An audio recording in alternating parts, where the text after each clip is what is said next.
अगर गुरुवार का प्रदोष पड़ जाए, कौन से वार का? गुरुवार का प्रदोष पड़ जाए, बृहस्पतिवार का यदि प्रदोष पड़ जाए, तो प्रदोष के दिन प्रदोष काल में किसी शिवालय में जाएं, शंकर के मंदिर में जाएं, एक ही दिए के अंदर एक फूल बाती, कैसी बाती है? फूल बाती, और उसी दिए के अंदर एक लंबी बाती, दो बाती। कौन सी बाती हैं? जम के बोलो जरा। एक फूल बाती, एक लंबी बाती, दो बाती। एक ही दिए के अंदर फूल बाती, लंबी बाती दोनों रख लें। थोड़ा सा घृत की बातियां, तेल की बाती नहीं, घी की बाती रखें, और दोनों बातियां उसमें रखकर 3 बेलपत्र भगवान शंकर के मंदिर में लेकर जाएं। दिए को भी प्रज्वलित नहीं करना है।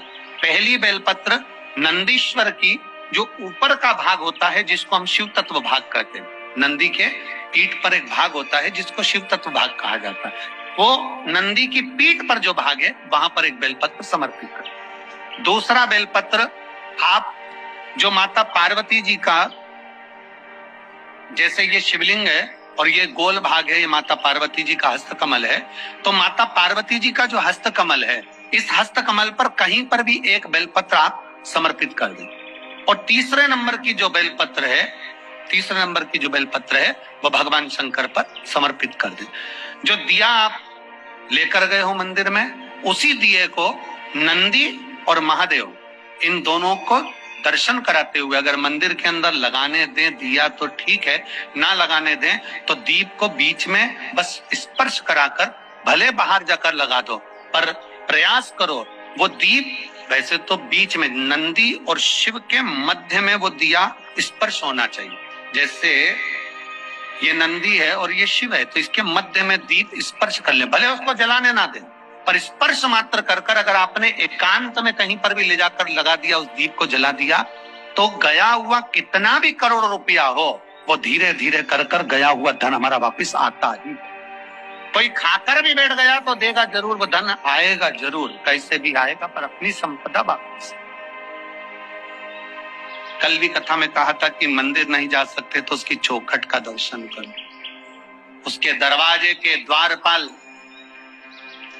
वीरभद्र मणिभद्र और उसके चौखट पर बैठी है भाग्य देवी। शिव महापुराण की कथा कहती है, जो शंकर भगवान के, आप कभी अगर मौका लगे तो प्रयास करा करो कि शंकर के शिवालय में जब आप प्रवेश करें, शंकर भगवान के शिवालय में जब आप जल चढ़ाने के लिए जाएं, तो वहां जो मुख्य जो गर्भगृह की जो चौखट होती है, गर्भगृह की जो चौखट होती है, प्रयास करना चाहिए कि उस गर्भगृह की चौखट को प्रणाम करना चाहिए। और प्रयास ये भी करो कि गर्भगृह की जो चौखट होती है उस पे लात न रखते हुए आप उस चौखट को लांघने का प्रयास करो। चौखट को लांघ, गर्भगृह की चौखट को प्रणाम। अगर आपने दूर से भी शिखर का दर्शन करा है, आप दूर खड़े हो और आपको बाबा विश्वनाथ का दर्शन नहीं हो रहा है, आप दूर खड़े हो आपको महाकाल राजा का दर्शन नहीं हो रहा है, आप दूर खड़े हो आपको ओमकारेश्वर बाबा का दर्शन नहीं हो रहा है, आप दूर खड़े हो आपको भीमा शंकर बाबा का दर्शन नहीं हो रहा है, आप बहुत दूर खड़े हो और मान लो आपको केदारेश्वर बाबा का दर्शन अंदर नहीं हो रहा है, बहुत लंबी लाइन में खड़े हो, तो बाबा की चौखट का अगर दर्शन कर लेते हो, उस पर ध्यान भी लगा लेते हो, तो भाग्य पलट कर ही रहता, भाग्य पलटता ही है। स्मरण किया होगा कि ये शिव महापुराण में पहले वर्णन करा है कि शंकर जी पे चढ़ा हुआ जल लाकर अपने दरवाजे की चौखट पर छींटो। सुना था कि नहीं सुना था? जम के बोलो जरा। सबने सुना था ना कि अपने दरवाजे की चौखट पर छींटो, अपने दरवाजे के अंतर्गत छींटो। उसका कारण क्या था? उसका केवल एक कारण है कि भगवान शंकर पर चढ़ा हुआ जल अगर थोड़ी सी भी रज लगकर आ गई, भगवान शिव का चढ़ा हुआ जल अगर हमारी चौखट पर, दुकान पर आकर अगर छिटक दिया, तो कुबेर का भंडार मेरा महादेव भर ही दे। शंकर भगवान तुझे ना हार देंगे ना अंगूठी देंगे, पर शंकर भगवान तेरी किस्मत पलट देंगे।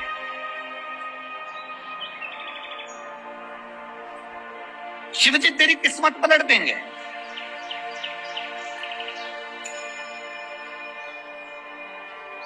देवता भाग्य लिखते हैं और महादेव भाग्य पलट देते।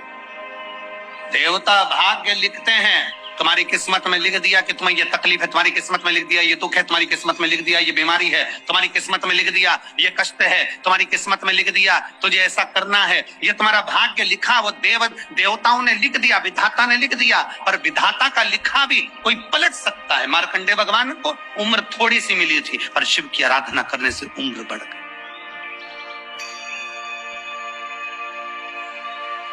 लिखा तुम्हारी किस्मत में, जो लिखने वाले ने लिख दिया, और उसको पलटने की सामर्थ्यता अगर किसी में है तो मेरे काशी विश्वनाथ के भीतर वो सामर्थ्यता है कि वो पलट सकता। जो शिव की आराधना करता हो, जो शंकर की आराधना करता हो, जो शिव तत्व में डूबा हुआ हो, जो शंकर की भक्ति में डूबा हुआ हो, जो एक लोटा जल रोज देवाधिदेव महादेव को समर्पित कर रहा हो, जो भगवान शंकर की भक्ति में हमेशा डूबा हुआ हो, भले शिवालय तक ना जाए परंतु उसके भीतर की मन की गति के अनुसार 21,600 श्वास जो उसके शरीर से रोज निकल रही है, उस 21,600 श्वास में वो परमात्मा का नाम अगर ले रहा है तो परमात्मा उसको मिल। संत ने कहा मेरा भोले बाबा हार नहीं देगा, मेरा भोले बाबा सोने की अंगूठी नहीं देगा, पर मेरा भोले बाबा तेरी किस्मत बदल देगा। कौन कहता है कि कुछ नहीं? शिव नाम, राम नाम, कृष्ण नाम,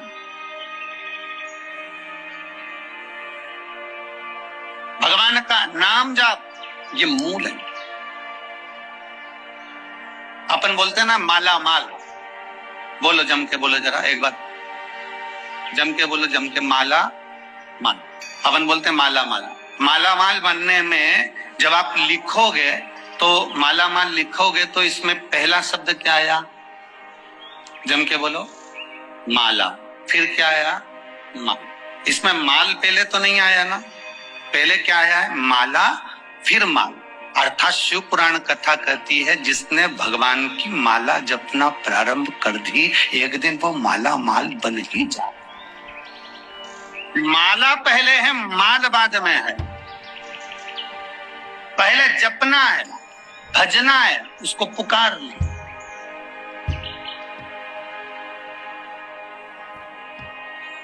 पहले जपो, भजो, पुकारो। और जब मुझसे भजेंगे क्यों ना आए,